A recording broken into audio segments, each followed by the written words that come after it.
একটা elected government আসলে অনেক কিছু সহজ হয়ে যাবে, আমার মনে হয় যে সেটা সহজ হবে না। যদি আপনারা ফোকাস না করে যদি তড়িঘড়ি করে একটা ইলেকশনের দিকে চলে যান, তাহলে কিন্তু আবার আপনারা সেই শক্তির প্রশ্নে, তাদের রাজনীতিতে কামব্যাক না করার প্রশ্নে সবাইকে পরিষ্কারভাবে অবস্থান নিতে, সেই জায়গা থেকে আপনারা যদি শুধু ভাবেন যে একটা নির্বাচন, একটা ইলেক্টেড গভর্নমেন্ট আসলে অনেক কিছু সহজ হয়ে যাবে, আমার মনে হয় যে সেটা সহজ হবে না।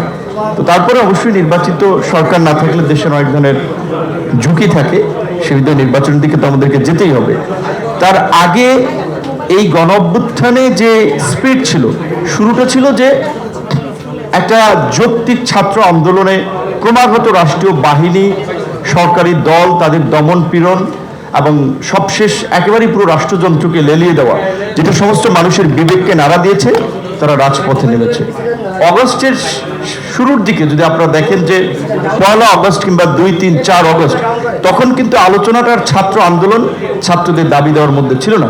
পরিষ্কারভাবেই এই ফ্যাসিবাদী কাঠামোর পরিবর্তন, ভবিষ্যতে কেউ যেন স্বৈরাচার হয়ে উঠতে না পারে, আমরা এরকম একটা পরিবর্তন চাই, রাষ্ট্র ব্যবস্থার পরিবর্তন নিয়ে আলোচনা হয়েছে। সুতরাং ওই পরিবর্তনের জায়গা যদি আপনারা ফোকাস না করে যদি তড়িঘড়ি করে একটা ইলেকশনের দিকে চলে যান, তাহলে কিন্তু আবার আপনারা অনেকগুলো গণ অভ্যুত্থানের সম্মুখীন হবেন।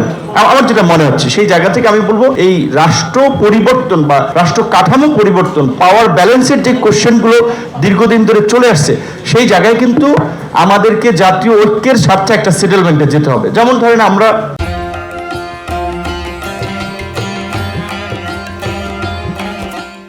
এইবার জাতীয় সাংবিধানিক পরিষদ বা এনসিসির একটা ধারণা নিয়ে আলোচনা করলাম, যাই হোক সেটা হচ্ছে না, কিন্তু তারপরে ডাবল চেম্বার বিশিষ্ট পার্লামেন্টের কথা আলোচনা হচ্ছে।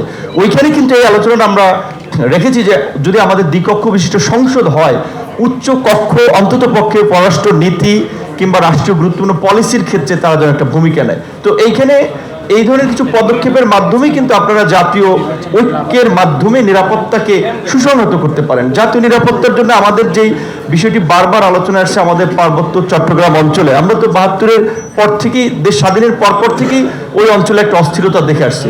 50 বছরে কিন্তু আপনারা নিরসন করতে পারেন নাই।